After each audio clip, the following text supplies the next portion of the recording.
السلام السلام السلام یا نبی. السلام علیکم ورحمۃ اللہ وبرکاتہ. نحمدہ ونصلی ونسلم علی رسولہ الکریم اما بعد فاعوذ باللہ من الشیطان الرجیم بسم اللہ الرحمن الرحیم. هو الذی ارسل رسولہ بالہدی ودین الحق لیظہرہ علی الدین کلہ ولو کرہ المشرکون. صدق اللہ مولانا العظیم وبلغنا رسولہ النبی الامین المکین الکریم ونحن علی ذلک لمن الشاہدین والشاکرین والمطمئنین والحمد للہ رب العالمین. آئیے نہایت ہی ادب اور احترام کے ساتھ ساری کائنات کے رہبر عقیدت میرے اور آپ کے پیارے آقا جناب احمدی مجتبی حضرت محمد مصطفیٰ صلی اللہ تعالی علیہ وآلہ وسلم کی بارگاہ گہر ناز میں اپنی غلامی کا ثبوت پیش کرتے ہوئے بآواز بلند ہدیہ درود پاک پیش کیجیے. پڑھیے اللہم صلی علی سیدنا و مولانا محمد وعلی آل سیدنا مولانا محمد مبارک وسلم. صلاۃ و سلام علیک یا رسول اللہ صلی اللہ تعالی علیہ وسلم. قربان میں ان کی بخشش کے مقصد بھی زباں پر آیا نہیں. قربان میں ان کی بخشش کے مقصد بھی زباں پر آیا نہیں. بن مانگے دیا اور اتنا دیا دامن میں ہمارے سمایا نہیں. بن مانگے دیا اور اتنا دیا دامن میں ہمارے سمایا نہیں. ایمان ملا ان کے صدقے قرآن ملا ان کے صدقے. ایمان ملا ان کے صدقے قرآن ملا ان کے صدقے. رحمان ملا ان کے صدقے رحمان ملا ان کے صدقے. وہ کیا ہیں جو ہم نے پایا نہیں وہ کیا ہیں جو ہم نے پایا نہیں. اور ان کا تو شعار کریمی ہے مائل بکرم ہی رہتے ہیں. ان کا تو شعار ہی کریمی ہے مائل بکرم ہی رہتے ہیں. جب یاد کیا اے صلی علی وہ آ ہی گئے تڑپایا ہی نہیں. جب یاد کیا اے صلی علی وہ آ ہی گئے تڑپایا نہیں. دل بھر گئے منگتوں کے لیکن دینے سے تیری نیت نہ بھری. دل بھر گئے منگتوں کے لیکن دینے سے تیری نیت نہ بھری. جو آیا اسے بھر بھر کے دیا جو آیا اسے بھر بھر کے دیا. محروم کبھی لوٹا یا نہیں محروم کبھی لوٹا یا نہیں. خورشید قیامت کی تابش مانا کہ قیامت ہی ہوگی. خورشید قیامت کی تابش مانا کہ قیامت ہی ہوگی. ہم ان کے ہیں گھبرائے کیوں ہم ان کے ہیں گھبرائے کیوں. کیا ہم پہ نبی کا سایہ نہیں ہم ان کے ہیں گھبرائے کیوں. کیا ہم پہ نبی کا سایہ نہیں. اس محسن اعظم کے یوں تو خالد پہ ہزاروں احسان ہیں. اس محسن اعظم کے یوں تو خالد پہ ہزاروں احسان ہیں. قربان مگر اس احسان کے قربان مگر اس احسان کے. احسان بھی کیا تو جتلایا نہیں. قربان مگر اس احسان کے احسان بھی کیا تو جتلایا نہیں. قربان میں ان کی بخشش کے مقصد بھی زباں پر آیا نہیں. بن مانگے دیا اور اتنا دیا دامن میں ہمارے سمایا نہیں. درود پاک پڑھی اللہم صلی علی سیدنا و مولانا محمد وعلی آل سیدنا مولانا محمد مبارک وسلم. صلاۃ و سلام علیک یا رسول اللہ صلی اللہ تعالی علیہ وسلم. اللہ رب العزت کا نہایت ہی فضل و کرم اور اس کا احسان عظیم ہے کہ اس رب عز و جل نے اس رب کائنات نے مجھے اور آپ کو مسلمان مومین بنایا. اور اس نے ہم پر مزید احسان عظیم فرمایا کہ اس نے ہمیں نبی رحمت صلی اللہ تعالیٰ علیہ وآلہ وسلم کی امت میں پیدا فرمایا، اور اس سے بھی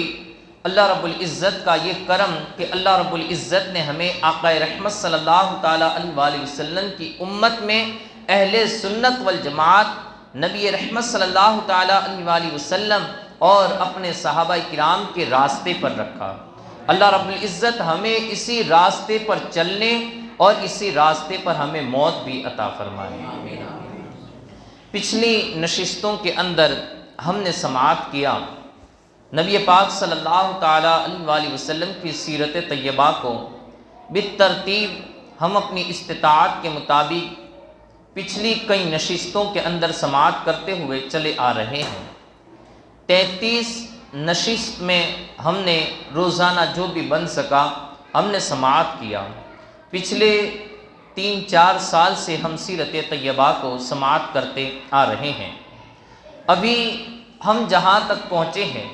کہ نبی پاک صلی اللہ تعالیٰ علیہ وآلہ وسلم نے اعلان نبوت فرمایا، اور آپ کی عمر مبارک کے 50 سالوں تک یعنی سن 10 نبوی تک آقا رحمت صلی اللہ تعالیٰ علیہ وآلہ وسلم کے اعلان نبوت کرنے کے 10 سال بعد تک کی سیرت طیبہ کو ہم نے اپنی استطاعت کے مطابق، طاقت کے مطابق کچھ سماعت کیا۔ اللہ رب العزت نے اپنے نبی پاک صلی اللہ تعالیٰ علیہ وآلہ وسلم کی شان و عظمت کو بہت ہی بلند و بالا فرمائی ہے کہ کما حق کہو، کوئی اسے نہ بیان کر سکتا ہے نہ سماعت کر سکتا ہے۔ لوگوں کی عمریں ختم ہو سکتی ہے لیکن میرے نبی کی شان ختم نہیں ہو سکتی۔ رب کائنات نے اتنی عظمت والی اور ایسی عظیم اور بابرکت میرے پیارے آقا رحمت صلی اللہ تعالیٰ علیہ وآلہ وسلم کی سیرت بنائی ہے۔ آپ کو اتنا لطیف اور اتنا کریم بنایا ہے کہ کوئی آپ کے کرم ہی کو سماعت کرنا چاہے تو اس کی زندگی ختم ہو سکتی ہے، لیکن میرے آقا کا کرم یہ ختم نہیں ہو سکتا۔ تو اللہ رب العزت نے فضل و کرم اور رحمت و انوار کی نبی پاک صلی اللہ تعالیٰ علیہ وآلہ وسلم پر بارش فرمائی ہے اور ان کی عظمت و شان کو بلند و بالا فرمایا ہے۔ الغرض پچھلی نشست میں ہم نے کل سماعت کیا کہ آقا رحمت صلی اللہ تعالیٰ علیہ وآلہ وسلم اس دین کی تبلیغ کو یہ انجام دیتے رہے۔ جب شعب ابی طالب کے واقعے کے بعد اور اس کی آزادی کے بعد مسلمان اپنے گھروں میں واپس تشریف لائے، ابھی حضرت سیدنا ابو طالب کی ذات مبارکہ یہ نبی پاک صلی اللہ تعالیٰ علیہ وآلہ وسلم اور مسلمانوں کے بیچ میں موجود تھی۔ سن 10 نبوی یہ چل رہی تھی اور اسی کے آخر میں یا پھر سن 11 نبوی کے اندر، یعنی کہ نبوت کے 10 سال ختم ہوئے تھے اور 11واں سال جیسے ہی شروع ہوا تو اسی میں کبھی کچھ ہی مہینے گزرے تھے کہ حضرت سیدنا ابو طالب رضی اللہ تعالی عنہ کا انتقال پرملال ہوا گیا اور آپ کی آخری گھڑیاں یہ چلنے لگی۔ اب دیکھیے کہ ابھی تک ماحول اور معاملہ یہ تھا کہ نبی پاک صلی اللہ تعالیٰ علیہ وآلہ وسلم قریش خاندان کے ایک سب سے عظیم قبیلے بنو ہاشم کے اندر پیدا ہوئے تھے، اور آپ کی عظمت و شان بھی کفار کے اوپر واضح تھی، لیکن اس کے باوجود بھی کفار ہمیشہ سرکشی کرتے رہتے تھے اور کسی نہ کسی طریقے سے نبی پاک صلی اللہ تعالیٰ علیہ وآلہ وسلم کو ستاتے رہتے۔ وہ چاہتے تھے کہ کسی طریقے سے اسلام کا نام و نشان مٹا ہی دیا جائے، اور اس نشان اور اس اسلام کو مٹانے کے لیے ان کو سب سے زیادہ جس بات کی فکر تھی، وہ جو سب سے بڑے مشورے بناتے تھے تو وہ یہ تھے کہ نبی پاک صلی اللہ تعالیٰ علیہ وآلہ وسلم کو معاذ اللہ رب العالمین قتل کر دیا جائے، آپ کو شہید کر دیا جائے۔ اگر یہ چراغ بجھ گیا تو اس دین اسلام کی روشنی بھی رہتے رہتے ختم ہو جائے گی اور یہ تمام چیزیں مٹ جائے گی۔ ہم جس فتنے میں مبتلا ہوئے ہیں معاذ اللہ، اس فتنے سے ہمیں نجات مل جائے گی۔ ان کافروں کی سوچ یہ تھی، وہ چاہتے تھے کہ قریش کے علاوہ کوئی انسان اگر یہ کام کر لے تو ہم اس کی نسلوں تک بھی یہ کبھی اسے دولت کی کمی نہ پڑے، اتنی دولت اس کو دینے کے لیے تیار ہیں، اور اتنا مال ہر طریقے سے اس کو عزت دینے کے لیے تیار ہیں، لیکن کوئی یہ معاملہ ہمارا حل کر دے۔ لیکن حضرت سیدنا ابو طالب کی وجہ سے اور قریش خاندان کی عظمت و شان کی وجہ سے کوئی بندہ بھی دوسرے قبائل کا یہ اس کام کے لیے تیار نہ ہوتا تھا۔ قریش کے لوگ بھی جو تھے تو وہ تمام بھی چاہتے تھے کہ ہم یہ معاملہ سر کر لیں اور وہ نبی پاک صلی اللہ تعالیٰ علیہ وآلہ وسلم کی ذات مبارکہ کو یہ اس دار فانی سے ختم کر دے۔ لیکن ان کے بیچ میں جو سب سے بڑی آڑ آتی تھی وہ حضرت سیدنا ابو طالب رضی اللہ تعالیٰ عنہ کی آڑ تھی۔ وہ دیوار ایسی مستحکم دیوار تھی کہ وہ جاتے تو تھے، ہر طریقے کا پلان بناتے تھے اور ہر طریقے کی کوشش کرتے تھے، لیکن جب حضرت سیدنا ابو طالب کے چہرے کو دیکھتے تو ان کے حوصلے پست ہو جاتے تھے، ان کی ہمت زائل ہو جاتی تھی، اور وہ حضرت ابو طالب کا چہرہ دیکھ کر ہی اس طریقے سے ان کا رعب اور دبدبا ان کے دل میں گر کر جاتا کہ وہ وہاں سے اپنے ارادوں سے یہ تائب ہو کر یا اپنے ارادوں کو پس پشت ڈال کر یہ وہاں سے واپس چلے آتے۔ تو حضرت سیدنا ابو طالب رضی اللہ تعالیٰ عنہ کی ذات مقدسہ یہ کفار کے اور آقا رحمت صلی اللہ تعالیٰ علیہ وآلہ وسلم کے اور مسلمانوں کے بیچ میں ایک آڑ تھی۔ اب یہ آڑ بھی کچھ ہی وقت گزرا تھا، یہاں تک کہ بتایا جاتا ہے کہ شعب ابی طالب کی گھاٹی سے اترنے کے ایک ہی مہینے کے بعد حضرت سیدنا ابو طالب کا انتقال ہو گیا۔ انتقال سے پہلے کچھ باتیں ایسی تھیں کہ جو حضرت ابو طالب اور نبی پاک صلی اللہ تعالیٰ علیہ وآلہ وسلم کے تعلق سے بڑی اہم ہیں۔ جب اس طرف قریش کے سرداروں نے یہ دیکھا کہ حضرت ابو طالب کی آخری گھڑیاں چل رہی ہیں اور اس وقت جب کہ سکرات کا عالم چل رہا تھا تو وہ سب نے تمام کے تمام جمع ہوئے اور ان سب نے مل کر میٹنگ قائم کی کہ چلو ہم حضرت ابو طالب کے آخری ایام ہیں، آخری ساعتیں ہیں، تو ان کے پاس پہنچ کر ہم اپنے معاملے کو صلح کرا لیتے ہیں اور ان کے بھتیجے کے بیچ میں اور ہمارے بیچ میں ایک کوئی صلح کی راہ کو یہ قائم کر لیتے ہیں تاکہ ہمارے اندر سے یہ بات مٹ جائے۔ اور انہوں نے اس وقت اپنے دل کی بات کو اس میٹنگ کے اندر انہوں نے ظاہر کر دیا کہ فَإِنَّا وَاللَّهِ مَا نَأْمَنُ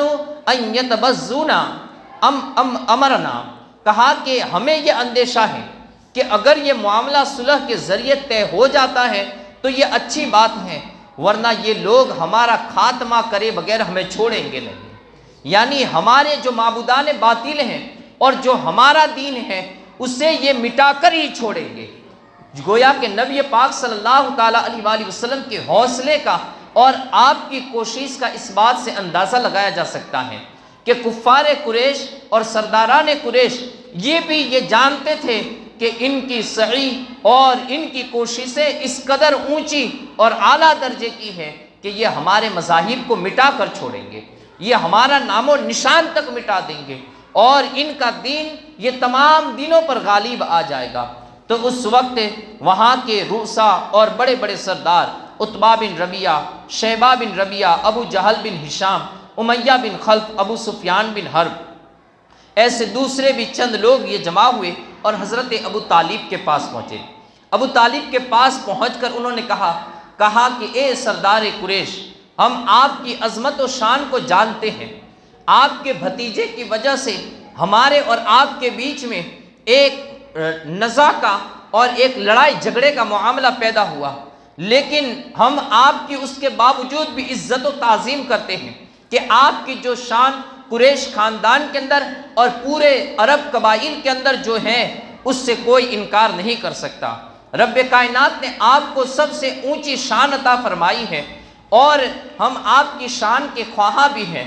لیکن آپ کے بھتیجے اور ہمارے بیچ میں جو نزاع اور جو جھگڑا ہے، آپ جانے سے پہلے، انتقال سے پہلے ہمارے اس جھگڑے کو ختم کر دے، ہمارے اس جھگڑے کے بیچ میں کوئی صلح کی راہ کو قائم کر دے کہ کچھ باتیں ہم اس کی مان لیں اور وہ کچھ باتیں ہماری تسلیم کر لیں، تو پھر یہ معاملہ ہمارے لیے ختم ہو جائے، اور اگر وہ ہماری کچھ باتیں بھی مان لے تو ہم اسے اس قدر مال و دولت دیں اس کی جو بھی بات ہو اس کو ماننے کے لیے بھی تیار ہیں، وہ جو چاہتے ہو وہ تمام چیزیں اسے دینے کے لیے بھی تیار ہیں۔ حضرت ابو طالب نے نبی پاک صلی اللہ تعالیٰ علیہ وآلہ وسلم کو بلا بھیجا۔ آقا رحمت صلی اللہ تعالیٰ علیہ وآلہ وسلم یہ وہاں پر پہنچے۔ حضرت ابو طالب اپنے بستر پر لیٹے ہوئے ہیں، وہاں پر تمام سرداران قریش یہ آپ کے سامنے بیٹھے ہوئے تھے کہ نبی پاک صلی اللہ تعالیٰ علیہ وآلہ وسلم یہ وہاں پر پہنچے۔ حضرت ابو طالب آقا رحمت صلی اللہ تعالیٰ علیہ وآلہ وسلم کے ساتھ مخاطب ہوئے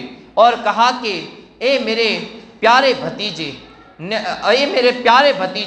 یہ عرب کے بڑے بڑے سردار یہ میرے پاس آئے ہیں اس لیے کہ میں تمہارے اور ان کے بیچ میں کوئی صلح کی راہ کو قائم کر دوں، تو آپ ان کی کوئی بات کو مان لیجئے اور وہ تمہاری کچھ باتوں کو مان لیں گے، اور اس طریقے سے یہ تمام چیزیں یہ ختم ہو جائے گی۔ اور اس وقت ابو جہل نے نبی پاک صلی اللہ تعالیٰ علیہ وآلہ وسلم نے اس وقت کہا کہ یہ لوگ صرف میری ایک بات کو اگر مان لے تو پھر میں ان کی تمام باتوں کو ماننے کے لیے تیار ہوں، لیکن بات یہ ہے کہ وہ صرف میری ایک بات کو مان لے۔ تو اس وقت نبی پاک صلی اللہ تعالیٰ علیہ وآلہ وسلم نے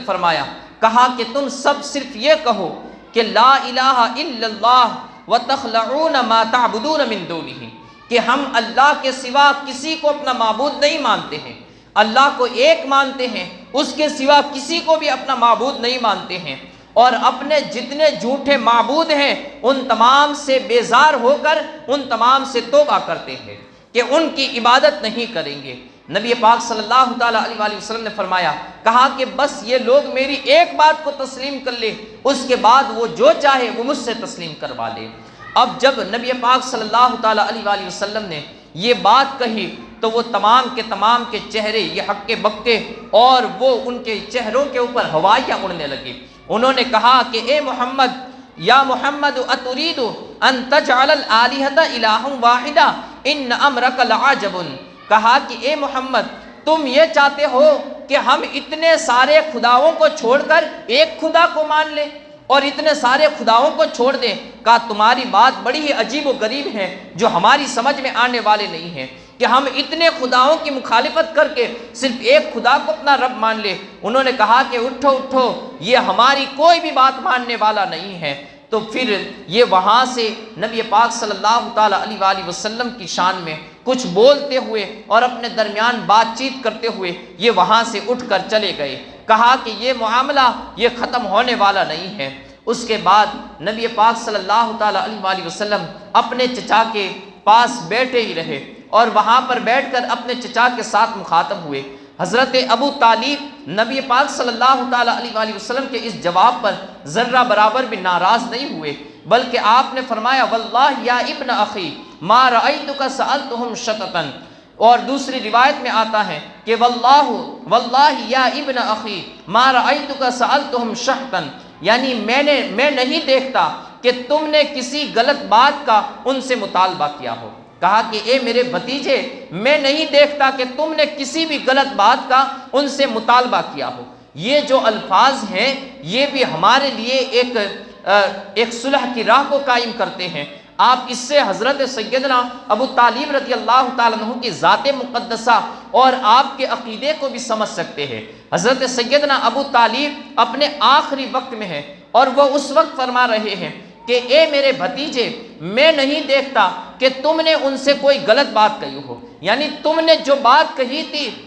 وہ صحیح کہی ہے اور اس کے اندر یہ ان لوگوں کا بھلائی تھا کہ وہ تمہاری بات کو تسلیم کر لیتے، وہ تمہاری بات کو مان لیتے۔ نبی پاک صلی اللہ تعالیٰ علیہ وآلہ وسلم اب ان کے ساتھ مخاطب تھے۔ وہاں پر آقا رحمت صلی اللہ تعالیٰ علیہ وآلہ وسلم نے حضرت سیدنا ابو طالب کے ساتھ مخاطب ہوتے ہوئے آپ کی آنکھوں سے آنسو جاری تھے اور کہا کہ اے میرے مشفق چچا، اے میرے پیارے چچا، زندگی بھر آپ نے میرا ساتھ دیا، ہمیشہ آپ میری حفاظت کرتے رہے، ہمیشہ آپ نے میرے ساتھ اس طریقے کا معاملہ رکھا کہ جن تکلیفوں کا میں شکار ہوا ہر تکلیف کے اندر آپ میرے ساتھی رہے، جہاں جہاں دکھوں نے مجھے گھیرا ہر دکھ میں آپ میرے ساتھی رہے، ہر دکھ کو مجھ پر آنے سے پہلے آپ نے اپنی ذات پر اسے لیا، اور پھر ہر تکلیف یہ میں اگر کسی سے بچا رہا تو اس میں بھی آپ آڑے آئے۔ کفار مکہ ہر طریقے سے چاہتے تھے کہ وہ مجھے مٹا دے، لیکن آپ کی ذات کی وجہ سے وہ مجھ تک نہ پہنچنے پائے۔ کہا اے امی افانت فقلھا استحل لک بہا شفاعت یوم القیامہ، کہا کہ اے میرے مشفق اور مہربان چچا، آپ یہ کلمہ کہہ لیجئے، اس سے قیامت کے دن میں آپ کی میری شفاعت یہ آپ کے لیے جائز اور واجب ہو جائے۔ نبی پاک صلی اللہ تعالیٰ علیہ وسلم نے اپنے چچا کے سامنے اس بات کا جب اعلان کیا، کہا کہ اے میرے مشفق چچا، آپ میری اس بات کو اور میری اس دعوت کو قبول کر لیجئے۔ حالانکہ اس سے پہلے حضرت ابو طالب کی سیرت کے اندر اگر دیکھا جائے تو ابو طالب کی سیرت کے اندر اعلان نبوت کرنے کے بعد سے لے کر آپ کے وصال تک کوئی لائن یا کوئی لکیر آپ کو ایسی نظر نہیں آئے گی کہ جہاں پر یہ بات لکھی گئی ہو کہ ابو طالب نے کفار مکہ کے ساتھ مل کر بتوں کی عبادت کی ہو، بتوں کے سامنے انہوں نے سجدہ کیا ہو، انہوں نے بتوں پر کوئی چڑھاوے چڑھائے ہو، بلکہ آپ کو جہاں بھی ملے گا وہاں پر یہی ملے گا کہ ابو طالب یہ اس وقت میں نبی پاک صلی اللہ تعالیٰ علیہ وسلم کے ساتھ تھے، وہ ہر وقت نبی پاک صلی اللہ تعالیٰ علیہ وسلم کا پہرا دے رہے تھے، وہ شعب ابی طالب کی گھاٹی کے اندر بھی یہ وہاں پر بھی نبی پاک صلی اللہ تعالیٰ علیہ وسلم کے ساتھ مسلمانوں کے ساتھ وہاں پر وہ بھی بھوک پیاس کو برداشت کر رہے تھے، وہاں پر بھی وہ تکالیف کو یہ اٹھا رہے تھے، لیکن وہاں پر حضرت ابو طالب نے ایک جواب دیا، انہوں نے کہا یا ابن اخی لولا مخافت سبت علیک وعلی بنی ابیک من بعدی وانت ظن قریش انی انما قلتها جزءا للموت لقلتها لا اقول الا لاسرک بها، کہا کہ اے میرے بھتیجے، اگر مجھے اس بات کا خوف نہ ہوتا کہ میرے مرنے کے بعد تمہیں اور تمہارے بھائیوں کو لوگ تانا دیں گے اور قریش یہ گمان کریں گے کہ میں نے کلمہ موت کے ڈر سے پڑھا ہے، تو میں ضرور تمہارے کلمے کو پڑھ لیتا اور میں یہ کلمہ صرف تمہیں خوش کرنے کے لیے پڑھتا۔ جب موت کا وقت قریب آ گیا تو حضرت عباس کہتے ہیں کہ اس وقت آپ اپنے ہونٹوں کو ہلا رہے تھے اور آپ کے ہونٹ اس طریقے سے ہل رہے تھے کہ میں نے اپنے کان لگا کر یہ حضرت ابو طالب کے ان کلمات کو سنا، تو جب میں نے ان کلمات کو سن کر پھر آقا رحمت صلی اللہ تعالیٰ علیہ وسلم کے ساتھ مخاطب ہوا، کہا یا ابن اخی، اے میرے بھتیجے، چونکہ حضرت عباس بھی حضرت ابو طالب کے بھائی تھے اور نبی پاک صلی اللہ تعالیٰ علیہ وسلم کے چچا جان تھے، تو کہا یا ابن اخی واللہ لقد قال اخی الکلمۃ التی امرتہ ان یقولھا، کہا اے میرے بھتیجے، بخدا میرے بھائی نے وہی کلمات کہے جس کا تو نے انہیں حکم دیا تھا، یعنی جو کلمات کا تو نے انہیں حکم دیا تو وہ کلمات انہوں نے اپنی زبان سے دہرائے، لیکن نبی پاک صلی اللہ تعالیٰ علیہ وسلم نے وہاں پر یہ الفاظ ارشاد فرمائے، کہا کہ اے میرے چچا، میں نے ان کلمات کو اپنے کانوں سے نہیں سنا، لم اسمع، میں نے ان کلمات کو نہیں سنا۔ گویا کہ اب وہاں پر اسی کے بعد یہ شفیق و مہربان چچا حضرت سیدنا ابو طالب رضی اللہ تعالیٰ عنہ کا انتقال پرملال ہو گیا۔ یہ آپ کی ذات مقدسہ ایک ایسی ذات تھی جو اسلام کے لیے ہمیشہ ایک خادم کے طور پر گنی جاتی رہے گی، اور ہمیشہ انہوں نے نبی پاک صلی اللہ تعالیٰ علیہ وسلم کی اس طریقے سے خدمت کی کہ آپ کی سیرت یہ بھی سیرت مصطفیٰ کے اندر کا حصہ بن گئی ہے۔ جہاں جہاں پر بھی میرے آقا رحمت صلی اللہ تعالیٰ علیہ وسلم کا تذکرہ کیا جاتا رہے گا، وہاں پر آپ کے مشفق اور مہربان چچا حضرت سیدنا ابو طالب کا بھی ذکر کیا جاتا رہے گا۔ اہل سنت والجماعت کا حضرت سیدنا ابو طالب کے تعلق سے ایک مختلف فی مسئلہ ہے، آپ کے ایمان کے تعلق سے۔ اہل سنت والجماعت اور ہمارے بزرگان دین یہاں پر ہمیں خاموشی کا حکم دیتے ہیں کہ حضرت سیدنا ابو طالب یہ نبی پاک صلی اللہ تعالیٰ علیہ وسلم کے چچا ہیں، اور ساتھ ہی ساتھ آپ نے ہمیشہ اس دین کی خدمت کی ہے، مسلمانوں کی خدمت کی ہے، مسلمانوں پر مصیبتیں آقا رحمت صلی اللہ تعالیٰ علیہ وسلم پر جو تکلیفیں آتی تھی ان تکلیفوں کے ساتھ آپ بھی ان میں ہمیشہ ساتھ رہے ہیں، اور کئی ایسی تکالیف ہیں جو قریش مکہ نبی پاک صلی اللہ تعالیٰ علیہ وسلم کو پہنچانا چاہتے تھے، لیکن حضرت ابو طالب کی ذات کی وجہ سے وہ نبی پاک صلی اللہ تعالیٰ علیہ وسلم کو نقصان نہ پہنچا سکے۔ تو ان تمام باتوں کو اگر دیکھا جائے اور پھر اگر یہ بھی دیکھا جائے کہ آپ ایمان نہیں بھی لائے، مان لیا جائے ایک وقت تک کے لیے کہ آپ نے ایمان قبول نہیں کیا ہے اور کلمہ طیبہ کو نہیں پڑھا ہے، تب بھی یہ تمام معاملات ایسے ہیں کہ جن کی بنا پر مسلمانوں کو حضرت سیدنا ابو طالب کا احترام کرنا اور آپ کی عزت کرنا، نبی پاک صلی اللہ تعالیٰ علیہ وآلہ وسلم کے ساتھ ایک چچا کی نسبت ہونے اور دین اسلام کی خدمت کرنے کی وجہ سے اور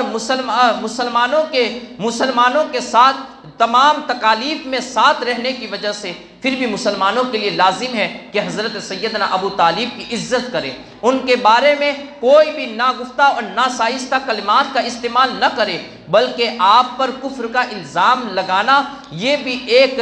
زیادتی کی بات ہو سکتی ہے کہ اس طریقے سے زیادتی والے کلمات بھی آپ کے بارے میں اور آپ کی شان کے بارے میں نہ کہے۔ ہاں، چونکہ آپ کا ایمان ظاہری طور پر نہ تھا، جس کی وجہ سے اگر کوئی انہیں مسلمان نہ کہنا چاہے یا کوئی یہ عقیدہ یا اہل سنت والجماعت کا یہ عقیدہ کہ وہ مومن نہیں تھے، تو اس میں آپ خاموش رہے، ہم اور آپ اس میں خاموش رہے، اور یہی ہم رکھے یقین اور ارادہ کہ اس کا تعلق اور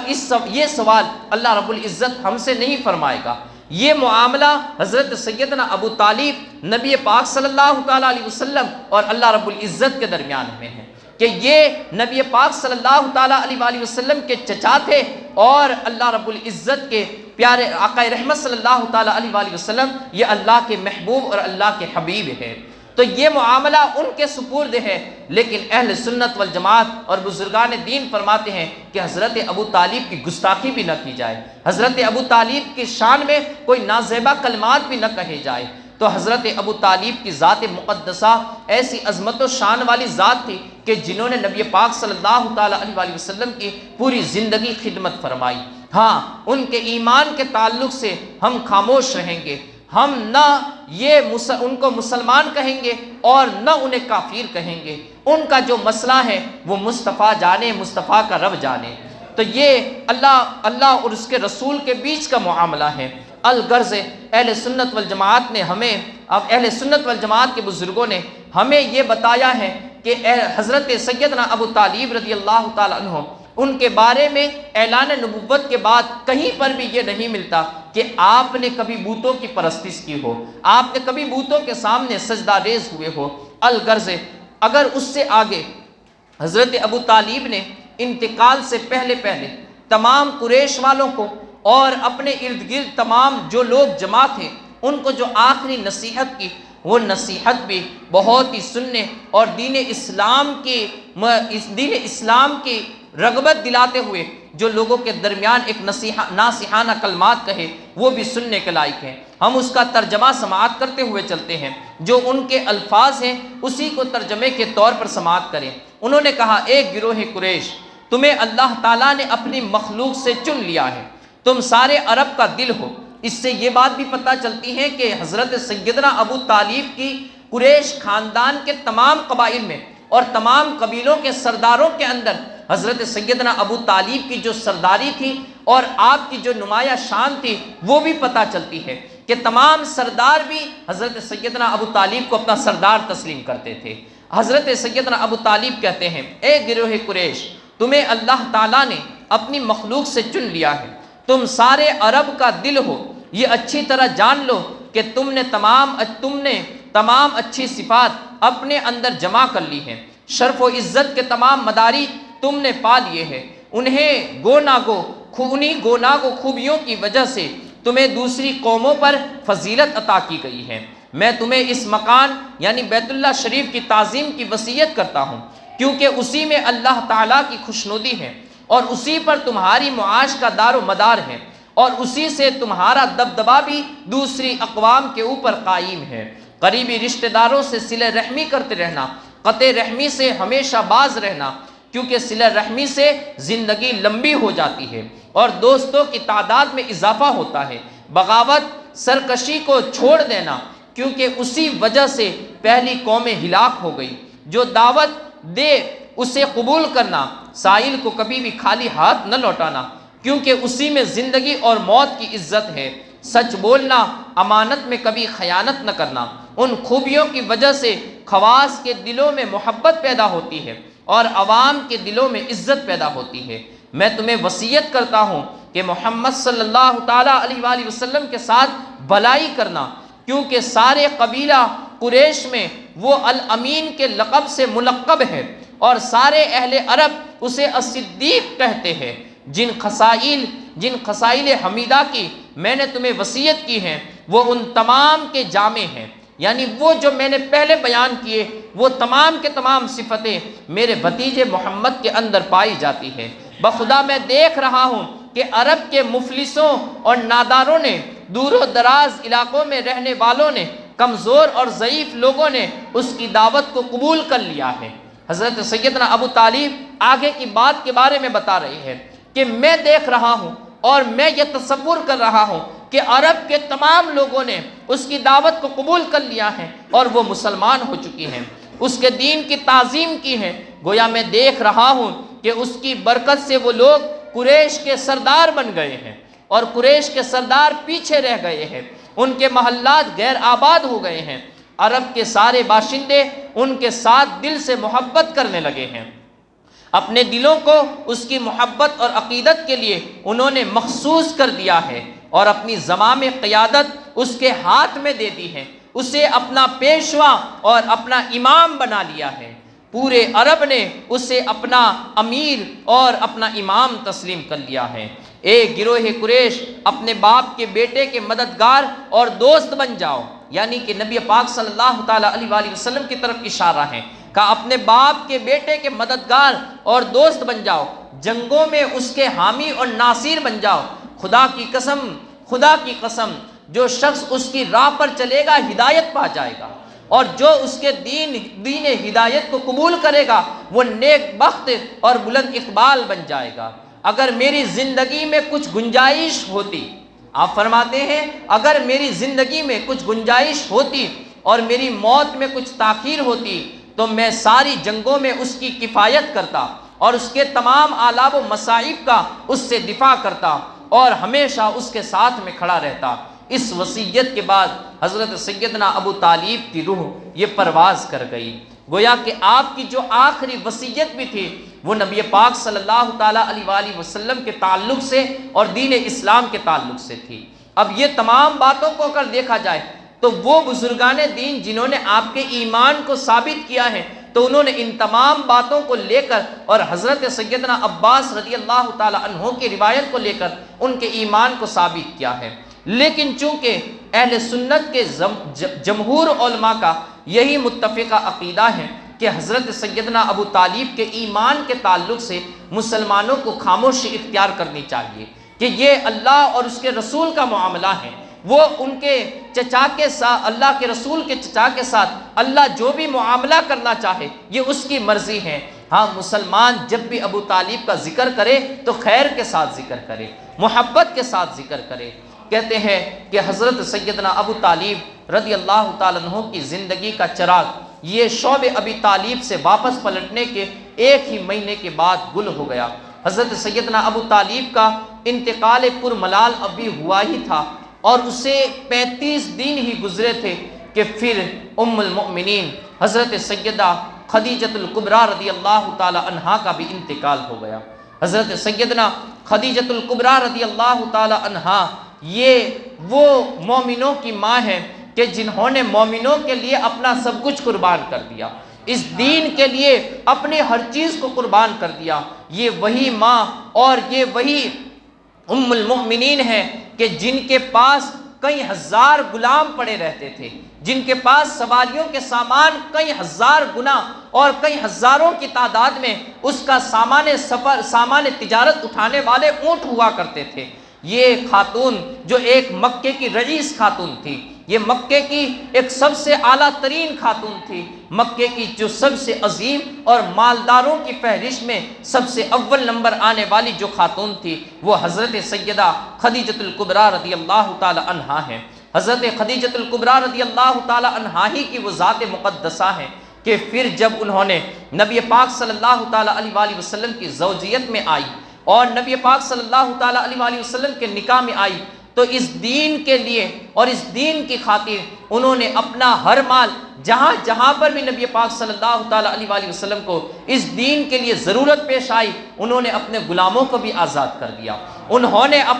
اپنے مال و دولت کو بھی آقا رحمت صلی اللہ تعالیٰ علیہ وآلہ وسلم کے نام پر قربان کر دیا۔ اور سب سے عظیم بات یہ کہ میرے آقا رحمت صلی اللہ تعالیٰ علیہ وآلہ وسلم کو آپ سے بے حد محبت تھی، ایسی محبت تھی کہ آپ دیکھیے کہ غار ہرا کے اندر جب حضرت جبریل امین وحی کو لے کر آئے اور آقا رحمت صلی اللہ تعالیٰ علیہ وآلہ وسلم کے قلب نازنی پر رقت طاری تھی اور آپ کانپ رہے تھے، اور آپ نے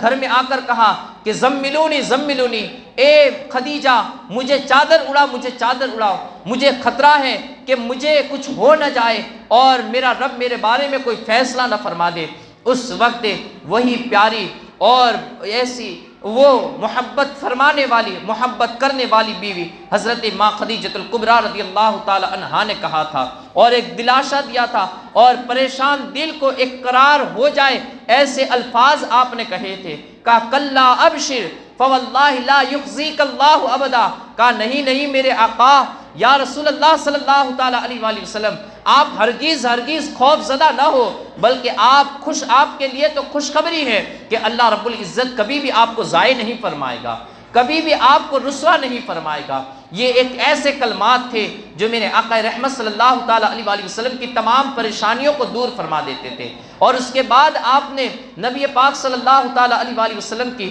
اس طریقے سے تعریف فرمائی کہ وہ جو رقت، وہ جو گھبراہٹ تھی وہ تمام کے تمام دور ہو گئی، بلکہ نبی پاک صلی اللہ تعالیٰ علیہ وآلہ وسلم فرماتے ہیں کہ میں جب بھی کفار کے درمیان تبلیغ دین کے لیے جاتا، وہاں سے طرح طریقے کے تانے اور طرح طریقے کی بہتانیں سن کر میں آتا، میرا دل بوجھل ہو جاتا اور مجھے میری حالت غمگینی والی حالت ہو جاتی، اور میں جیسے ہی اپنے گھر کے اندر قدم رکھتا، حضرت ام المؤمنین ماں خدیجۃ الکبریٰ رضی اللہ تعالی عنہا اس طریقے سے میرے آقا کا استقبال فرماتی، ایسا استقبال کر فرماتی، آقا فرماتے ہیں کہ وہ تمام غم، وہ تمام رنج و ملال یہ دروازے کے باہر ہی چھوٹ جاتے اور میں اندر داخل ہوتا تو خوش اور خرم ہو جاتا۔ مجھے خدیجہ اس طریقے کے الفاظ سے پکارتی، ایسے انداز سے میرے ساتھ پیش آتی کہ تمام غم باہر رہ جاتے، تمام غموں کو میں بھول جاتا، یہاں تک کہ یہی آپ کی وہ ادائیں تھی۔ حضرت ماں خدیجۃ الکبریٰ رضی اللہ تعالی عنہا کا یہی دین اسلام اور بانی اسلام محمد الرسول اللہ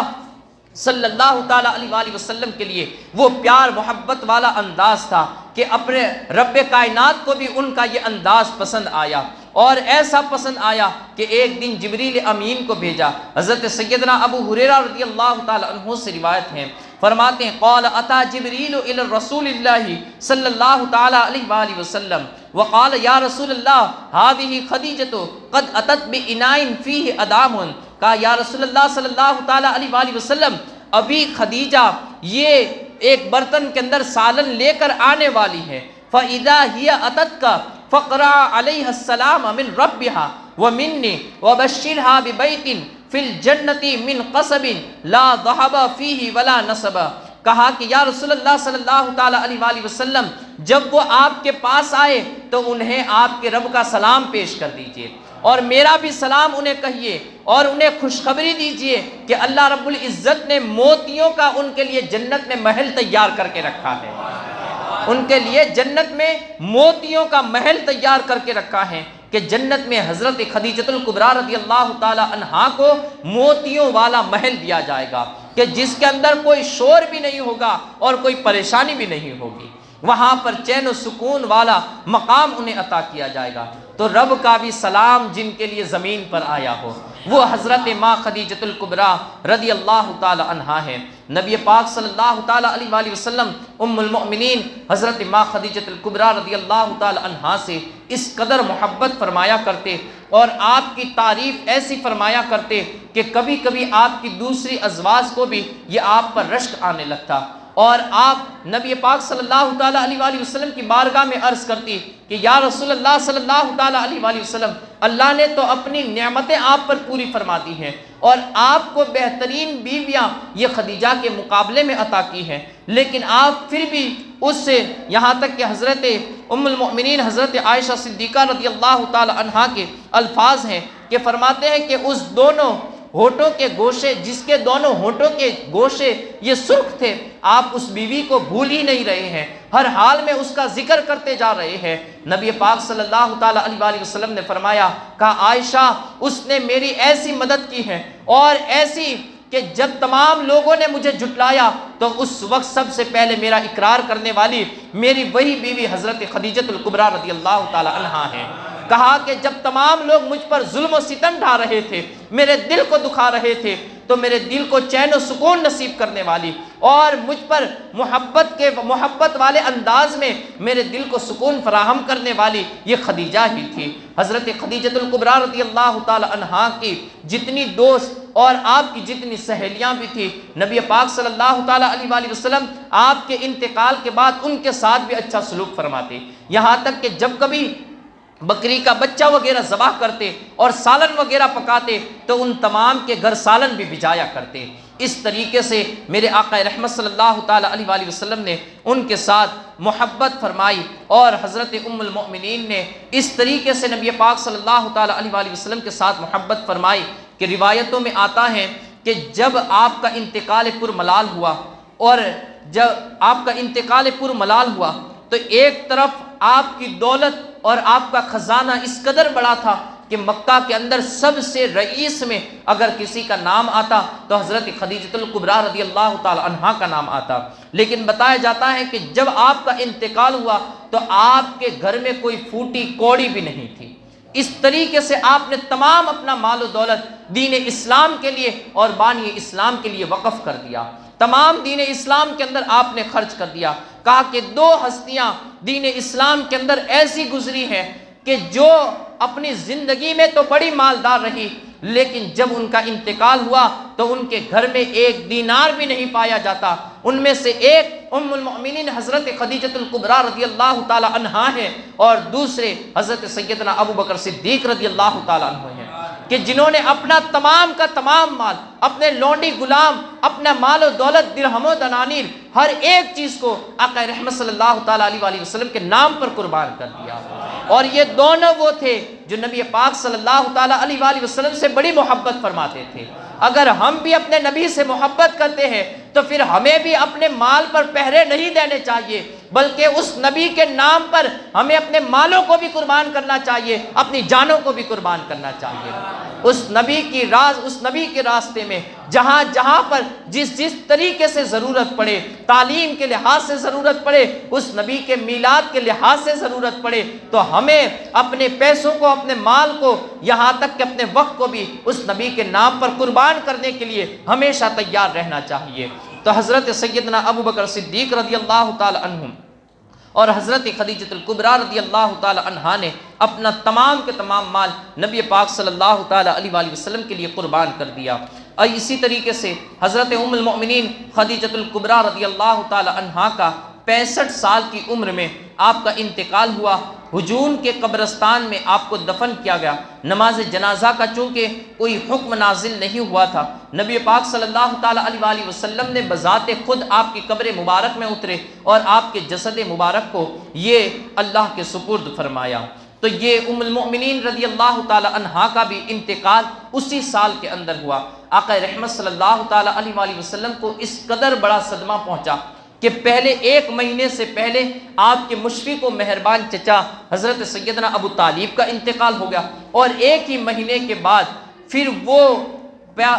محبت فرمانے والی بیوی کہ جہاں پر آ کر ہر غم اور ہر رنج یہ باہر رہ جاتا تھا اور جہاں پر آ کر دل کو سکون ملتا تھا، وہ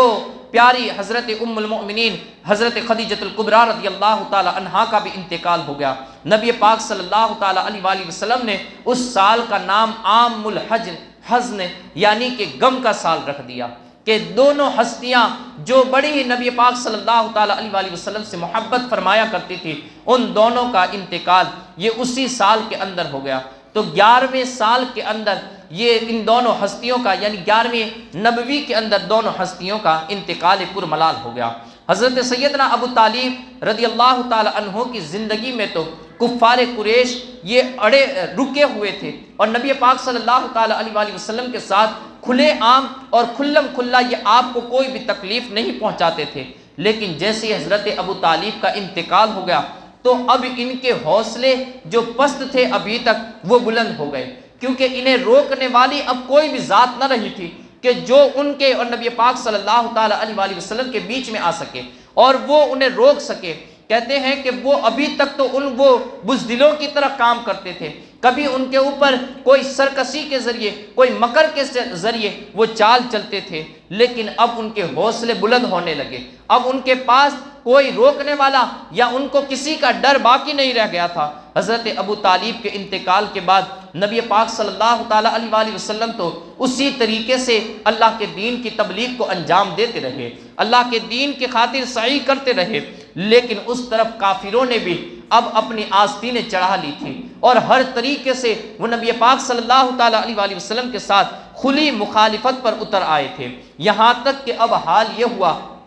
کہ ابھی تک جو نبی پاک صلی اللہ تعالی علیہ وآلہ وسلم کو اپنی زبان کے ذریعے تکلیف دیتے تھے، اب وہ ہاتھوں کے ذریعے بھی وہ کچھ شرکسی کے ذریعے بھی آقا رحمت صلی اللہ تعالی علیہ وآلہ وسلم کو تکلیفیں پہنچانے لگے۔ بتایا جاتا ہے کہ ایک دن نبی پاک صلی اللہ تعالی علیہ وآلہ وسلم ایک گلی کے اندر سے گزر رہے تھے کہ اوپر سے ایک شخص نے آپ کے اوپر گرد و غبار کو پھینک دیا۔ آقا رحمت صلی اللہ تعالی علیہ وآلہ وسلم کی واللیل اذا یغشا والی زلفیں یہ اس غبار سے غبار آلود ہو گئی۔ آپ اسی حالت کے اندر اپنے گھر آئے، پیاری بیوی حضرت ام المؤمنین کا تو انتقال ہو چکا تھا، گھر میں بچیاں تھیں، حضرت ماں فاطمۃ الزہرا رضی اللہ تعالیٰ عنہ، حضرت زینب، حضرت ام کلثوم، حضرت رقیہ رضی اللہ تعالیٰ عنہ، بچیوں نے بیٹیوں نے جب یہ حال کو دیکھا اور اپنے باپ کی اس طریقے کی حالت کو دیکھا تو ان کے آنسو نہ تھمے، وہ روتی بھی رہی۔ ایک نے برتن کے اندر پانی کو اٹھایا اور آقا رحمت صلی اللہ تعالی علیہ وآلہ وسلم کی زلف عنبری کو وہ دھونے لگی، دھو بھی رہی تھی اور ساتھ میں رو بھی رہی تھی۔ نبی پاک صلی اللہ تعالی علیہ وآلہ وسلم نے اپنی لخت جگر کو تسلی دیتے ہوئے ارشاد فرمایا، اے بنیہ لا تبکی فإن اللہ مانع، اے میری پیاری بچی رو مت، بے شک اللہ تیرے باپ کا نگہبان ہے اور اللہ رب العزت تمہارے باپ کی حفاظت فرمائے گا۔ ہشام بن عروہ وہ اپنے باپ سے روایت کرتے ہیں کہ نبی پاک صلی اللہ تعالی علیہ وآلہ وسلم قال ان رسول اللہ صلی اللہ تعالی علیہ وآلہ وسلم قال ما زالت قریش کل عین حتی مات ابو طالب۔ ہشام بن عروہ کہتے ہیں کہ قریش حضرت ابو طالب کی زندگی میں بزدل بن کر بیٹھے رہے تھے، لیکن جیسے ہی حضرت ابو طالب کا انتقال ہوا، انہوں نے وفات پائی کہ قریش کے حوصلے بلند ہو گئے اور انہوں نے نبی پاک صلی اللہ تعالی علیہ وآلہ وسلم کو ستانا یہ کھلے عام طور پر شروع کر دیا، یہاں تک کہ ابو لہب، حکم بن ابو العاص، عقبہ بن ابی معیط، عدی بن حمرہ اور ابن اسدا الازری یہ حضور پاک صلی اللہ تعالی علیہ وآلہ وسلم کے پڑوسی تھے، وہ نبی پاک صلی اللہ تعالی علیہ وآلہ وسلم کو اس طریقے سے ستاتے تھے کہ کوئی کسی کافر یا کسی دشمن کو بھی اس طریقے سے نہیں ستاتا ہوگا۔ یہ تمام رشتہ دار بھی تھے، ابو لہب نبی پاک صلی اللہ تعالی علیہ وآلہ وسلم کا سگا چچا تھا، لیکن اس کے باوجود بھی آپ دیکھیں آقا رحمت صلی اللہ تعالی علیہ وآلہ وسلم کے گھر کے اندر کبھی وہ اپنے گھروں کے اندر بکری کو ذبح کرتے تو اس کی اوجڑی نبی پاک صلی اللہ تعالی علیہ وآلہ وسلم کے صحن میں پھینک دیتے، اپنے گھر کا کوڑا کرکٹ یہ صفائی کر کے اس کوڑے کرکٹ کو اٹھا کر نبی پاک صلی اللہ تعالی علیہ وآلہ وسلم کے گھر میں پھینکتے۔ آقا رحمت صلی اللہ تعالی علیہ وآلہ وسلم کسی لکڑی وغیرہ کے ذریعے ان اوجڑی کو یا ان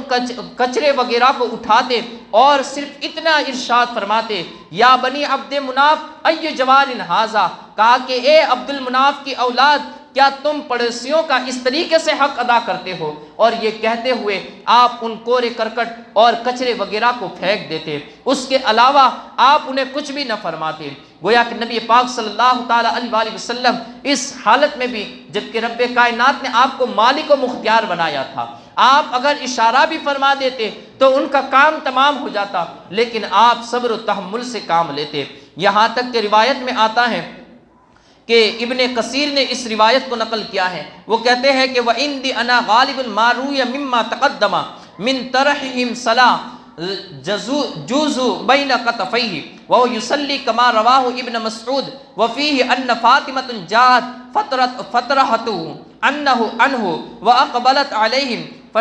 فشتمتهم ثم لما انصرف رسول الله صلى الله تعالى عليه وآله وسلم دعا على 7 منهم كما تقدم وكذلك ما أخبر به عبداللہ بن عمرو بن عاص من خنقهم۔ کہتے ہیں کہ میں ابن کثیر کہتا ہوں کہ میرے نزدیک اکثر وہ واقعات کہ جس میں نبی پاک صلی اللہ تعالیٰ علیہ وآلہ وسلم کو جو تکلیفیں پہنچائی گئی، جن میں سے ایک یہ کہ نبی پاک صلی اللہ تعالیٰ علیہ وآلہ وسلم صحن کعبہ کے اندر نماز پڑھ رہے ہوتے اور آپ کے اوپر کافر یہ اوجھڑیاں ڈال دیتے، اور حضرت ماں فاطمہ الزہرا رضی اللہ تعالیٰ عنہا کا آ کر ان اوجھڑی کو ہٹانا۔ اسی طریقے سے نبی پاک صلی اللہ تعالیٰ علیہ وآلہ وسلم کے گلے کے اندر رومال وغیرہ ڈال کر، کپڑا وغیرہ ڈال کر آپ کو اس گلے کو شدت کے ساتھ اس گلے کا گھونٹنا، اور حضرت سیدنا ابو بکر صدیق رضی اللہ تعالیٰ عنہ کا آ کر نبی پاک صلی اللہ تعالیٰ علیہ وآلہ وسلم اور کافروں کے بیچ میں حائل ہونا اور انہیں کہنا کہ تمہیں شرم نہیں آتی کہ اس شخص کو تم قتل کرنے کے در پہ لگے ہوئے ہو کہ جس کا کہنا یہ ہے کہ اللہ ایک ہے اور اسی کی عبادت کرو۔ اور اسی طرح ابو جہل ملعون کا یہ عزم کرنا کہ نبی پاک صلی اللہ تعالیٰ علیہ وآلہ وسلم کو حالت سجدہ میں آپ کے اوپر اپنی گردن اپنے پاؤں کے ساتھ اپنے گھٹن کے ساتھ نبی پاک صلی اللہ تعالیٰ علیہ وآلہ وسلم کے گلے کو گھونٹنا، یہ تمام کام اس وقت کے ہیں جب حضرت ابو طالب کا انتقال ہو گیا۔ ابو طالب کے انتقال کے بعد گویا کافروں کی ہمت کھل چکی تھی اور وہ اعلانیہ طور پر نبی پاک صلی اللہ تعالیٰ علیہ وآلہ وسلم کو ستانے لگے۔ کچھ بزرگان دین نے ان روایات کی مخالفت بھی کی ہے، کیونکہ وہ کہتے ہیں کہ یہ شان رسول کے اندر گستاخانہ کلمات ہیں، اور شان رسول کے اندر یہ گستاخی والی یہ علامتیں ہیں کہ اور اللہ رب العزت نے کبھی بھی اپنے نبی کی گستاخی کو پسند نہیں فرمایا ہے۔ غرض کے دونوں طریقے کی روایت ہیں، لیکن یہاں پر یہ جو تمام روایات ہیں تو ابن کثیر کہتے ہیں کہ یہ تمام باتیں اس وقت کی ہیں جب حضرت ابو طالب کا انتقال ہو گیا۔ ابو طالب کے انتقال کے بعد کافروں کی ہمت یہ کھل چکی تھی اور وہ نبی پاک صلی اللہ تعالیٰ علیہ وآلہ وسلم کو کھلم کھلا یہ حیران اور پریشان کرنے لگے تھے، یہاں تک کہ حضرت مولا کائنات رضی اللہ تعالیٰ عنہ، یہاں تک کہ روایت میں آتا ہے کہ ایک دن سرکار پاک صلی اللہ تعالیٰ علیہ وآلہ وسلم نے بڑی حسرت کے ساتھ فرمایا، یا عمی ما اسرا ما وجدت فقدک، کہا اے چچا کتنی جلدی تمہارے چلے جانے کا احساس مجھے ہونے لگا ہے، کہ آپ چلے گئے ایسا مجھے محسوس ہونے لگا ہے، کہ یہ تمام کے تمام جیسے راہ دیکھ کر بیٹھے تھے اور وہ اپنی مخالفتوں پر پورے اتر آئے ہو، اس طریقے سے مجھے محسوس ہونے لگا ہے۔ حضرت سیدنا مولا کائنات مولا علی رضی اللہ تعالیٰ عنہ ارشاد فرماتے ہیں کہ ایک دن آپ کی محفل لگی ہوئی تھی اور آپ نے ایک جملہ ارشاد فرمایا، کہا کہ ایھا الناس اخبرونی باشجع الناس، کہا کہ اے لوگوں مجھے بتاؤ کہ لوگوں میں سب سے زیادہ بہادر اور سب سے زیادہ پہلوان کون شخص ہے؟ تو لوگوں نے کہا کہ آپ ہی بتائیے اے امیر المؤمنین کہ لوگوں میں سب سے زیادہ بہادر کون ہیں؟ تو نبی پاک صلی اللہ حضرت مولا کائنات رضی اللہ تعالی عنہ نے کہا کہ ہاں لوگوں میں سب سے زیادہ بہادر اور سب سے زیادہ پہلوان یہ حضرت سیدنا ابو بکر صدیق رضی اللہ تعالی عنہ ہیں، کہ ایک مرتبہ نبی پاک صلی اللہ تعالی علیہ وآلہ وسلم کو لوگ گالیاں بک رہے تھے اور آپ کو زود و کوب کر رہے تھے، آپ کے گلے کو گھونٹا جا رہا تھا، تمام کے تمام دوسرے لوگ یہ وہاں پر کھڑے رہے، یہ دیکھ رہے تھے، لیکن کافر اس قدر تعداد میں ہوتے کہ کمزور مسلمانوں کو بولنے کی ہمت نہ ہوتی۔ ان میں ایک سیدنا ابو بکر صدیق رضی اللہ تعالی عنہ کی ذات مقدسہ تھی کہ وہ کافروں کے بڑے لشکر کے بیچ میں بھی، ان کی بڑی تعداد کے بیچ میں بھی کود جاتے اور نبی پاک صلی اللہ تعالی علیہ وآلہ وسلم کا دفاع فرماتے۔ وہ ہر طرف سے کبھی اپنے ہاتھ میں جو کچھ بھی آتا اس سے کافروں کو دور ہٹاتے اور وہاں پر انہیں بھی مار پڑتی، لیکن وہ اس مار کو بھی برداشت کرتے، وہ اپنا پیٹا جانا بھی برداشت کرتے، لیکن نبی پاک صلی اللہ تعالی علیہ وآلہ وسلم کی ہر وقت وہ حفاظت کے لیے تیار رہتے۔ کہا کہ سیدنا ابو بکر صدیق رضی اللہ تعالیٰ عنہ ایسی بہادری اس وقت دکھا رہے تھے جبکہ تمام لوگ کمزوری کا شکار بنے ہوئے تھے، تمام لوگ اپنے سامنے ان تماشوں کو دیکھتے رہتے، لیکن وہاں پر حضرت سیدنا ابو بکر صدیق رضی اللہ تعالیٰ عنہ اس ہاتھ میں ہاتھا پائی کرتے اور نبی پاک صلی اللہ تعالیٰ علیہ وآلہ وسلم کی حفاظت فرماتے۔ پھر آپ نے فرمایا فواللہ لساعۃ من ابی بکر ویلکم اتقتلون رجلا ان یقول ربی اللہ، کہا کہ بتاؤ کون سا شخص افضل ہے؟ کیا وہ شخص ہے کہ جس نے فرعون کے دربار میں یہ اپنے ایمان کو چھپا کر موسیٰ علیہ السلام کی حفاظت کی تھی؟ تو کہا کہ پھر آل فرعون کے اور بنی اسرائیل کے اس شخص کا ایمان افضل ہے، یا پھر نبی پاک صلی اللہ تعالیٰ علیہ وآلہ وسلم کے غلام ابو بکر کا ایمان افضل ہے؟ تو پھر کسی نے کوئی جواب نہ دیا، تو حضرت مولائے کائنات رضی اللہ تعالیٰ عنہ پھر آپ خود ہی گویا ہوئے، کہا کہ کیوں تم لوگ خاموش ہو؟ کیوں نہیں کہتے کہ فواللہ لساعۃ من ابی بکر خیر من مثل مؤمن آل فرعون ذلک رجل یکتم ایمانہ وہذا رجل اعلن ایمانہ، کہا کہ تم لوگ کیوں خاموش ہو؟ کیوں نہیں بولتے کہ ابو بکر کے ایمان کی ایک ساتھ اہل فرعون کے اور بنی اسرائیل کے اس مومن کی پوری زندگی کی ساتوں سے بھی افضل ہے؟ کہ ابو بکر کے ایمان والی ایک ساتھ، کیونکہ وہاں پر آل فرعون نے اور بنی اسرائیل کا وہ مومن شخص یہ فرعون کے دربار میں اپنے ایمان کو چھپا کر حضرت موسیٰ علیہ السلام کی حفاظت کر رہا تھا، لیکن یہاں پر حضرت سیدنا ابو بکر صدیق رضی اللہ تعالیٰ عنہ اپنے ایمان کو ظاہر کر کے یہ نبی پاک صلی اللہ تعالیٰ علیہ وآلہ وسلم کی حفاظت فرما رہے تھے۔ تو کہا ابو بکر کا ایمان یہ پوری امت کے ایمان سے سب سے افضل ہے، ابو بکر کا مقام تمام انبیاء کے بعد سب سے افضل و اعلیٰ ہے۔ تو گویا کہ حضرت سیدنا ابو طالب رضی اللہ تعالیٰ عنہ کے انتقال کے بعد نبی پاک صلی اللہ تعالیٰ علیہ وآلہ وسلم اور مسلمانوں کو کفار قریش اس قدر ستانے لگے کہ اعلانیہ طور پر اب وہ باہر آ گئے اور ہر طریقے سے چاہتے کہ کسی طریقے سے اسلام کا نام و نشان مٹا دیا جائے، یہاں تک کہ پھر آئندہ کی سیرت میں ہم سماعت کریں گے کہ انہوں نے نبی پاک صلی اللہ تعالیٰ علیہ وآلہ وسلم کو قتل کرنے کا بھی معاذ اللہ رب العالمین پلان بنایا، اور تمام قبائل کے تمام لوگ اس بات پر متفق ہو گئے کہ اب یہ چیز برداشت کے باہر ہے، اب اسلام کی چراغ کو گل ہونا چاہیے۔ لیکن ایک طرف رب کا بھی ارشاد ہے وَالَّذِي أَرْسَلَ رَسُولَهُ بِالْهُدَى وَدِينِ الْحَقِّ لِيُظْهِرَهُ عَلَى الدِّينِ كُلِّهِ وَلَوْ كَرِهَ الْمُشْرِكُونَ، کافر جتنی چاہے کوشش کر لے، وہ جتنے چاہے حربے آزما لے، وہ اس دین کو مٹانے کی بھلے کتنی بھی کوششیں کر لے، لیکن رب نے اس دین کی ذمہ داری لی ہے لِيُظْهِرَهُ عَلَى الدِّينِ كُلِّهِ، وہ تمام دینوں پر غالب آ جائے گا۔ ہاں وَلَوْ كَرِهَ الْمُشْرِكُونَ، اگرچہ مشرک اسے ناپسند بھی کرتے ہو، اگرچہ کافر اسے پسند نہ بھی کرتے ہو، لیکن اللہ کا وعدہ ہے دین اسلام تمام دینوں پر غالب آ جائے گا۔ وآخر دعوانا ان الحمدللہ رب العالمین۔ السلام علیکم۔